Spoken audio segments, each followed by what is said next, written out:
Aloha from the Waikoloa Dry Forest Preserve again. I'm Auntie Jackie and you're back here in our Art and Nature series. Today we're going to be doing some leaf pressing. We always want to do leaf pressing to preserve some of those memories of us being out in nature. Now you're going to need some materials.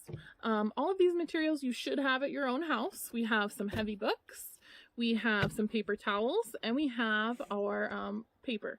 You can use any type of paper. This is just what we had today. You can use newspaper.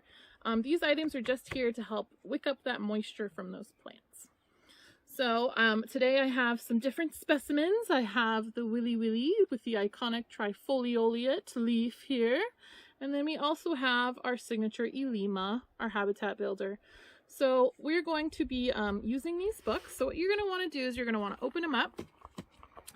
And you always want to protect your books. If you know anything about botany in Hawaii, these are some very special flowering plants of Hawaii books. There are keys to the plant world here on the island, so we don't want to ruin them. So we want to make sure that we have protection for them. So we're going to put some paper in between the pages so we don't hurt this important information in here. Now what you're going to want to do is you're going to want to put your specimen down here nice and flat. So you want to orient it the way that you want it to be pressed. So I'm just going to put it like this because that's kind of the way that those leaves are shaped on the tree. And when you're doing a pressing, you're actually going to be drawing up all of that moisture from that leaf. When you go to pick a leaf, you want to make sure that you're not picking one that's just gotten wet or that it's in the rain.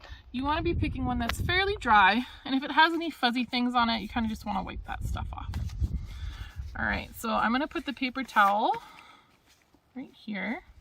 So we have the white paper, we have the paper towel, and then we're going to squish on top of that another paper towel. That's to pick up that moisture, and then another white piece of paper. So you're basically making a leaf sandwich. And then you're going to close the book on top of it. We do want to make sure that the leaf is all the way in the book there. Feels like it is. You can press it down if you want. And typically what you want to do is you want to keep this in your house pressed with heavy things on top of it. Today I just have 2 books, but you can put more books, and ideally 2 weeks is about how long you want to leave it. You can do as long as up to a month, but today I have some that we've already pressed. Before we move on though, I do want to show you how you'd want to press a flower. So with this one it's a little bit harder just because it's not completely flat. So it's really important to think about which orientation you want your flower to be pressed. Now, why do we press flowers? What is the purpose of pressing a flower? What do you guys think? We press flowers not only to remember where we are, but what's cool about our island in Hawaii is that we have 10 of the 14 different climate zones on our island. So there's tons and tons of different types of plants. Lots of botanists have used herbariums, or places where they keep plant specimens, to help identify new species and things like that. In fact, the Bishop Museum has one of the best herbariums in the world. All right, so I want the leaves to be flat. I want this flower to kind of be open, so I'm going to push it down like that.